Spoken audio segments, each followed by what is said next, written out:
ഗർഭപാത്രം താഴേക്ക് ഇറങ്ങി വരുന്ന യൂട്രൈൻ പ്രൊലാപ്സ് എന്നുള്ള കണ്ടീഷൻ 40 കഴിഞ്ഞുള്ള ചില സ്ത്രീകളിൽ മൂത്രം ഒഴിക്കുമ്പോൾ ഒരു തടസ്സം ഉണ്ടാവുക, യോനി ഭാഗത്തിൽ എന്തോ മുഴച്ചു നിൽക്കുന്ന പോലെ, ഇങ്ങനെ ചില കംപ്ലയിൻസ് ആയിട്ട് വരാറുണ്ട്. ഇതിന് യൂട്രൈൻ പ്രൊലാപ്സ് എന്നാണ് പറയുക. അതായത് ഗർഭപാത്രം താഴേക്ക് ഇറങ്ങി വരുന്ന അവസ്ഥ. ഇത് ആരിലാണ് കണ്ടുവരുന്നത്, എന്താണ് ഇത് വരാനായിട്ടുള്ള കാരണം, ഇതിന് എന്തൊക്കെ ട്രീറ്റ്മെൻറ്റുകൾ അവൈലബിൾ ആണ് എന്നതിനെ കുറിച്ചാണ് ഇന്നത്തെ എൻ്റെ ടോക്ക്. ഇത് നിങ്ങളുടെ doctor Jumana Haseen, doctor Jumana's homeo care, Vadakkanchery, Palakkad.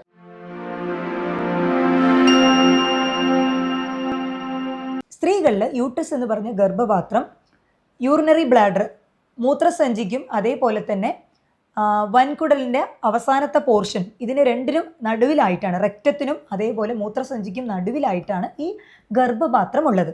അധികം ആളുകളിലും 40 കഴിഞ്ഞ സ്ത്രീകളിൽ പ്രധാനമായിട്ടും ഈ നോർമൽ വജൈനൽ ഡെലിവറി കഴിഞ്ഞവർക്ക്, അതും സ്ത്രീകളിൽ ഒരു ഗ്യാപ്പ് ഇല്ലാതെ വരുന്ന അടുപ്പിച്ചുള്ള പ്രസവം, ഇത് കാരണം അവിടുത്തെ മസിലുകൾ ലൂസാവുകയും അതേപോലെ തന്നെ അവിടുത്തെ ലിഗമെൻറ്റുകൾ ലൂസാവുകയും ഇത് യോനി ഭാഗത്തിലൂടെ ഗർഭാശയത്തിനെ പുറന്തള്ളാൻ ശ്രമിക്കുകയും ചെയ്യുന്നു. ഇതിനെ യൂട്രൈൻ പ്രൊലാപ്സ് എന്ന് പറയും. ഇത് ചിലർക്ക് സിസ്റ്റോസീൽ എന്ന് പറഞ്ഞതുണ്ട്. അതായത് ഈ യോനി ഭാഗത്തിലൂടെ മൂത്രസഞ്ചി പുറത്തോട്ട് വരിക. കാരണം ഈ മൂത്രസഞ്ചിയും അതേപോലെ തന്നെ ഗർഭപാത്രവും രണ്ടും അടുത്തടുത്തായിട്ടാണ് ഉള്ളത്. അടുപ്പിച്ചുള്ള പ്രസവങ്ങൾ യൂട്രസിനെ വീക്കാക്കും. യൂട്രസ് ആ ഒരു ഗർഭപാത്രം ആ ഒരു പൊസിഷനിൽ നിൽക്കാനായിട്ട് ലിഗമെൻറ്റുകളുടെയും അതേപോലെ തന്നെ ചില പേശികളുടെയും ആ ഒരു സപ്പോർട്ടോട് കൂടിയിട്ടാണ് നിൽക്കുന്നത്. ആർത്തവ വിരാമം അടുക്കുന്ന സ്ത്രീകളിൽ അതേപോലെ ആർത്തവ വിരാമം കഴിഞ്ഞ സ്ത്രീകളിൽ ഹോർമോണിൽ സന്തുലിതാവസ്ഥയ്ക്ക് ഒരു വ്യത്യാസം ഉണ്ടാവും. അപ്പോൾ ഈ ഒരു അവസ്ഥയിൽ അവരുടെ ഈ പേശികൾക്ക് ഒരു അയവുണ്ടാവുകയും അത് കാരണം ഗർഭാശയം യോനി വഴിയെ താഴോട്ട് ഇറങ്ങി വരികയും ചെയ്യാറുണ്ട്. ഇതിൻ്റെ ലക്ഷണങ്ങളായിട്ട് കണ്ടുവരുന്നത് മൂത്രം ഒഴിക്കുമ്പോൾ പിന്നെയും മൂത്രം ഉള്ളിലുണ്ട് എന്നൊരു തോന്നൽ, അതേപോലെ ഇറ്റിറ്റായിട്ട് മൂത്രം പോവുക, മൂത്രം ഒഴിക്കുന്ന സമയത്ത് യോനി വഴിയെ ബലൂൺ പോലെ പുറത്തോട്ട് തള്ളപ്പെടാം. ഇതൊക്കെ ഈ യൂട്രൈൻ പ്രൊലാപ്സിൻ്റെ ലക്ഷണങ്ങളാണ്. ഇതിൻ്റെ സ്റ്റേജ് എന്ന് പറയുന്നത്, ആദ്യത്തെ ഒരു സ്റ്റേജ് എന്ന് പറയുന്നത് ഗർഭാശയം താഴോട്ട് ഇറങ്ങുന്നുണ്ടാവും, എന്നാൽ അത് യോനി വഴിയെ പുറത്തേക്ക് വരുന്നുണ്ടാവില്ല, അത് അതിൻ്റെ ഉള്ളിൽ തന്നെ സെർവിക്സിൻ്റെ മുകളിൽ തന്നെ നിൽക്കുന്നുണ്ടാവും. സ്റ്റേജ് 1 എന്ന് പറയുന്നത്. സ്റ്റേജ് 2 എന്ന് പറയുന്നത് ഈ ഒരു ഗർഭാശയം എന്ന് പറയുന്നത് യോനിൻ്റെ ഭാഗത്തിലായിട്ട് വന്ന് നിൽക്കുന്നുണ്ടാവും, അത് സ്റ്റേജ് 2 എന്ന് പറയും.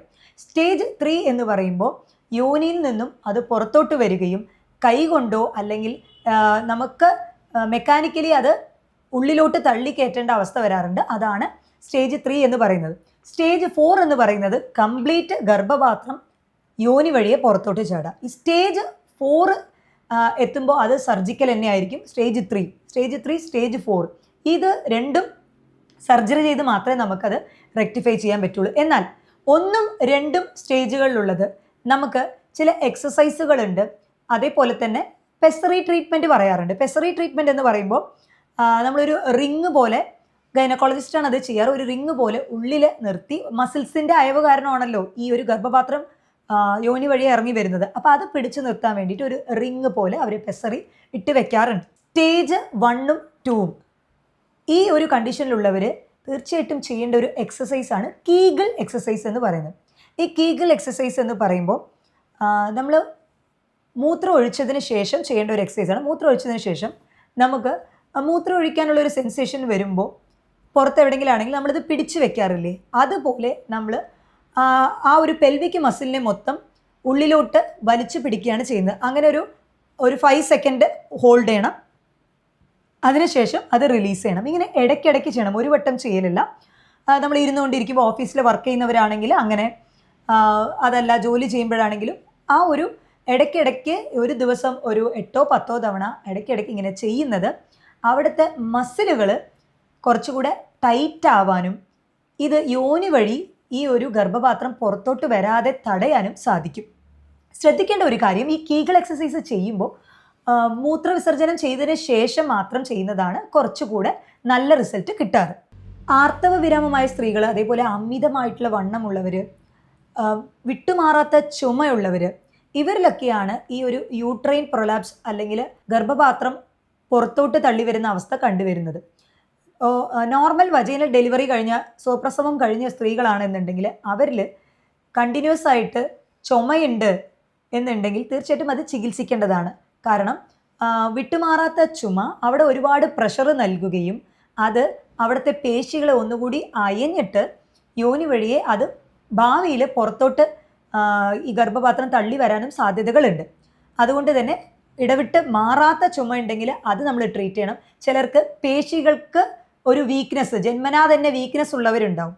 അങ്ങനെയുള്ളവർ അതിന് നമ്മൾ സപ്ലിമെൻ്റ് എടുക്കുകയും അതേപോലെ തന്നെ അതിന് വേണ്ട ട്രീറ്റ്മെൻറ്റുകളും ചെയ്യുകയാണെങ്കിൽ ഭാവിയിൽ ഈ ഒരു ഗർഭപാത്രം താഴോട്ട് ഇറങ്ങി വരുന്നത് നമുക്ക് തടയാനായിട്ട് സാധിക്കും. ഇങ്ങനെയുള്ള സ്ത്രീകൾ നമ്മുടെ അടുത്ത് ചോദിക്കുന്നത് ഇതിന് മരുന്നുകളുണ്ടോ എന്ന് പറഞ്ഞിട്ട്.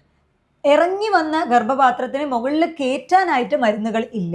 എന്നാൽ ഇനിയുള്ള ഇറക്കം കംപ്ലീറ്റ് തടയാനായിട്ടും പേശികൾക്ക് ഒന്നുകൂടെ ഒരു മസിലിന് സ്ട്രെങ്ത് കിട്ടാനൊക്കെ ആയിട്ട് നമുക്ക് മെഡിസിൻസും സപ്ലിമെൻറ്റ്സും ഒക്കെ തരാവുന്നതാണ്. അതിൻ്റെ കൂട്ടത്തിൽ സജസ്റ്റ് ചെയ്ത ഒന്നാണ് ഈ കീഗിൾ എക്സസൈസ് എന്ന് പറഞ്ഞത്.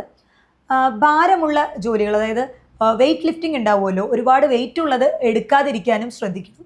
കാരണം ഇങ്ങനെ മസിൽ അയവ് ഉള്ളവർക്ക് വെയിറ്റ് എടുക്കുമ്പോൾ അത് ബലൂണ് പോലെ പുറത്തോട്ട് തള്ളാനുള്ള സാധ്യതകൾ കൂടുതലാണ്. ഒട്ടുമിക്ക ആളുകളും ലക്ഷണങ്ങളായിട്ട് പറഞ്ഞു വരുന്നത് തുമ്മുമ്പോൾ, അതേപോലെ നടക്കുമ്പോൾ ഒരുപാട് സ്ട്രെയിൻ ചെയ്യുമ്പോൾ അത് പുറന്തള്ളി വരുന്നുണ്ട്, ചെറിയൊരു ബലൂൺ പോലെ യോനി ഭാഗത്തിൽ പുറന്തള്ളി വരുന്നുണ്ട് എന്ന് പറയാറുണ്ട്. സ്റ്റേജ് 4 സ്റ്റേജ് 3 വരെ എത്താറില്ല. അത് പണ്ടത്തെ കാലത്തൊക്കെയാണ്. അത് പറയാൻ ആളുകൾ, സ്ത്രീകൾ മടിച്ചിട്ട് അത് വെച്ച് കെട്ടി വെക്കുക, അത് കാരണം ഇൻഫെക്ഷൻ ഉണ്ടാവുക, അതൊക്കെ ഉണ്ടായിരുന്നത്. എന്നാൽ ഇപ്പോൾ ഒട്ടുമിക്ക ആളുകളും ഇപ്പോൾ പറയുന്നുണ്ട്, ഡോക്ടറെ കൺസൾട്ട് ചെയ്യുന്നുണ്ട് ഇത് എന്താണെന്ന് അറിയാൻ വേണ്ടിയിട്ട്. അതിന് തുടക്കമേ നമുക്ക് ട്രീറ്റ്മെൻറ്റ് എടുക്കുകയാണെങ്കിൽ ഫർദർ ആയിട്ടുള്ള ഇൻഫെക്ഷൻ ഒന്നും ഇല്ലാതെ അത് പ്രിവെൻറ്റ് ചെയ്യും. ഇപ്പോൾ ചിലർ യോനിയിലൂടെ പുറത്ത് വരുമ്പോൾ അത് പറയാൻ മടിച്ചിട്ട് അത് കെട്ടിവെക്കുക, അങ്ങനെ ചെയ്യുമ്പോൾ അതിൽ ബാക്ടീരിയകൾ കൂടുതൽ വരും. അത് പിന്നീട് ഇൻഫെക്ഷൻ ആയിട്ട് കംപ്ലീറ്റ് നമുക്കത് യൂട്രസ് തന്നെ റിമൂവ് ചെയ്ത് എടുക്കേണ്ട അവസ്ഥ വരും. ഹിസ്റ്ററക്ടമി ചെയ്യേണ്ട അവസ്ഥകൾ വരാറുണ്ട്. എപ്പോഴാണ് ഒരു ഗൈനക്കോളജിസ്റ്റിനെ കൺസൾട്ട് ചെയ്യേണ്ടത്, അല്ലെങ്കിൽ എപ്പോഴാണ് ഒരു ഡോക്ടറെ നമ്മൾ കാണേണ്ടത്? ഈ ഒരു ഗർഭാശയം താഴോട്ട് ഇറങ്ങി വരുന്നുണ്ടോ എന്നുള്ള സംശയം, അതിൻ്റെ ലക്ഷണങ്ങൾ, ഇനീഷ്യൽ ആയിട്ടുള്ള ലക്ഷണങ്ങൾ എന്തായിരിക്കും എന്ന് പറഞ്ഞാൽ, മൂത്രം ഒഴിച്ചതിന് ശേഷവും പിന്നെയും മൂത്രസഞ്ചിയിൽ തന്നെ മൂത്രം തങ്ങി നിൽക്കുന്ന ഒരവസ്ഥ, ചില സമയങ്ങളിൽ വേദന അടുപ്പിച്ചുണ്ടാവുക, അതേപോലെ ഹസ്ബൻഡിൻ്റെ കൂടെ കോണ്ടാക്റ്റ് ഉള്ള സമയത്ത് ഭയങ്കര വേദന ഉണ്ടാവുക, ഇതെല്ലാം തന്നെ ഈ ഒരു ഗർഭാശയം ഇറങ്ങി വരുന്നതിൻ്റെ തുടക്ക ലക്ഷണങ്ങളായിട്ട് കണ്ടുവരുന്നുണ്ട്. അപ്പോൾ ഇങ്ങനെയുള്ളവർ നിങ്ങളുടെ മസിൽസൊക്കെ വീക്കാണോ സ്ട്രോങ് ആണോ എന്നുള്ളത് പ്രോപ്പറായിട്ട് ഒരു എക്സാമിനേഷൻ ചെയ്ത് കണ്ടുപിടിക്കുന്നതാണ് ഏറ്റവും ഉചിതം. സ്റ്റേജ് 3യും സ്റ്റേജ് 4ഉം പ്യുവർലി സർജിക്കലായിട്ടേ പറ്റുള്ളൂ. അതിന് മുന്നേ ഉള്ള സ്റ്റേജുകളിൽ നമുക്ക് മെഡിസിൻസും അതേപോലെ പ്രോപ്പറായിട്ടുള്ള എക്സസൈസുകളും വെച്ച് മാനേജ് ചെയ്യാൻ പറ്റാവുന്ന ഒന്നാണ്. മറ്റൊരു ഹെൽത്ത് ടോപ്പിക്കുമായിട്ട് വീണ്ടും കാണാം. ഇത് doctor Jumana Haseen, doctor Jumana's homeo care, Vadakkanchery, Palakkad.